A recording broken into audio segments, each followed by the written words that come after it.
13,000 টকাৰ এখন গামোচা অসমৰ এখন জিলাত আছে অসমৰ স্বাভিমান এই গামোচা বিক্ৰীৰ পৰম্পৰা এখন গামোচাৰ দাম কিমান হ'ব পাৰে এখন অসমতে 53,000 টকাত নিলাম হৈছে অসমীয়াৰ স্বাভিমান গামোচা নলবাৰী জিলাৰ ফানেকুচি উজাতলাত অনুষ্ঠিত হৈছে এই মাংগলিক নিলাম প্ৰক্ৰিয়া যোৱা 12 ফেব্ৰুৱাৰীৰ সন্ধিয়া অসমৰ স্বাভিমান গামোচা এখন 53,000 টকাত নিলামযোগে বিক্ৰী হৈছে নলবাৰী জিলাৰ বৰভাগ ৰাজ্য চক্ৰৰ অন্তৰ্গত ফানেকুচি উজাতলাৰ শ্ৰী শ্ৰী গোপাল গোসাঁইঘৰৰ বাৰ্ষিক উৎসৱৰ ভাগৱত শোভাযাত্ৰাৰ গামোচা আৰু ফুলৰ মালাৰ প্ৰকাশ্যে নিলাম হৈছে এই গামোচাখন নয়ন লহকৰে 53,000 টকাত নিলামযোগে ক্ৰয় কৰাৰ বিপৰীতে ফুলৰ মালা আৰু প্ৰণামী পইচাৰ টোপোলাটো মনোৰঞ্জন কলিতাই 20,000 টকাত ক্ৰয় কৰে উল্লেখ্য যে প্ৰতি বছৰে উক্ত গামোচা আৰু মালাৰ প্ৰকাশ্য নিলাম হৈ আহিছে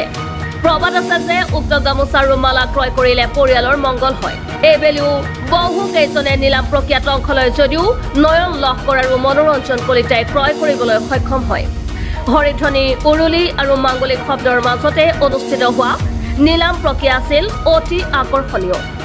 উল্লেখ্য যে মংগল আৰু বুধবাৰে দুদিনীয়াকৈ অনুষ্ঠিত হোৱা উক্ত বাৰ্ষিক উৎসৱৰ আজি দ্বিতীয় দিনৰ সন্ধিয়া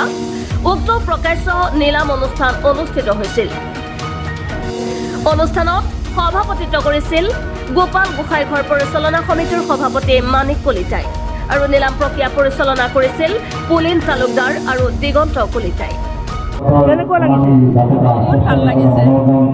এই গামোচাখন ক্ৰয় কৰাটো আপোনাৰ সপোন আছিল নেকি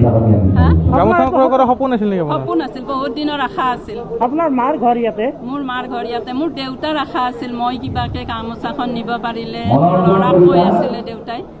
সেইটোৱে কিমান টকাত ক্ৰয় কৰিলে 53,000 টকা যে কেনেকুৱা লাগিছে আজি বহুত ভাল লাগিছে আমাৰ প্ৰতি বছৰে এই মাঘী পূৰ্ণিমাত গোপাল গোসাঁইৰ মণিকূট উৎসৱটো পালন কৰা হয় সুন্দৰভাৱে আৰু এইবাৰ আমাৰ 37তম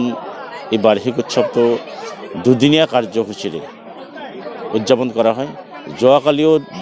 সম্পূৰ্ণ দিনজোৰা কাৰ্যসূচীৰে উদযাপন কৰা হৈছিলে আজিৰ ভাগৱত শোভাযাত্ৰাৰে ভাগৱত পৰিভ্ৰমণেৰে দিনটোৰ কাৰ্যসূচী আৰম্ভ কৰা হয় বিভিন্ন কাৰ্যসূচীৰে আহি আমি শেষৰ আৰু এটা কাৰ্যসূচী আছে আমাৰ ইয়াত নামদলৰ দুটা নামদলৰ নাম পৰিৱেশন হ'ব তাৰ আগৰ কাৰ্যসূচীটো আটাইতকৈ আকৰ্ষণীয় আৰু শ্ৰেষ্ঠ বুলি ভাবোঁ আধ্যাত্মিক আমাৰ যিটো বিশ্বাস তাৰ ওপৰত আমাৰ যিখন ভাগৱত পৰিভ্ৰমণৰ সময়ত যিখন গামোচা ইয়াত সুন্দৰভাৱে ভাগৱতখন লৈ পৰিভ্ৰমণ কৰোঁতে যিখন গামোচা ইয়াত ব্যৱহাৰ কৰা হয় এই গামোচাখনৰ ওপৰত মানুহৰ আধ্যাত্মিকতা বিশ্বাস আমাৰ সাংঘাতিকভাৱে আছে আৰু ইতিমধ্যে ইয়াৰ মাহাত্ম্য আমি অনুভৱ কৰিছোঁ পাইছোঁ প্ৰমাণ পাইছোঁ আৰু এই গামোচাখনকে লৈ এই বিশ্বাসৰ কাৰণে ইয়াত বিভিন্ন ধৰণৰ প্ৰতিযোগী থাকে নিলাম কৰাৰ সময়ত আৰু আজিও তেনেকৈ কেইবাজনো প্ৰতিযোগী আছিল আৰু শ্ৰেষ্ঠ প্ৰতিযোগী নিলয় লহকৰ নেকি নয়ন লহকৰে 53,000 টকাৰে নিলাম তেওঁ জিকিছে আৰু ইতিমধ্যে নিলামৰ সম্পূৰ্ণ টকা তেওঁ আদায় দিছে আৰু তেওঁক নয়ন লহকৰক আমি আশীৰ্বাদ কৰিছোঁ আৰু ভগৱানৰ ওচৰত প্ৰাৰ্থনা কৰিছোঁ তেওঁলোকৰ মনোকামনা পূৰ্ণ হওক আৰু আমাৰ আশীৰ্বাদ তেওঁলোকৰ ওচৰত লগত সদায় থাকিব নমস্কাৰ নলবাৰীৰ পৰা চম্পক বৈশ্যৰ ৰিপৰ্ট আছাম লোকেল নিউজ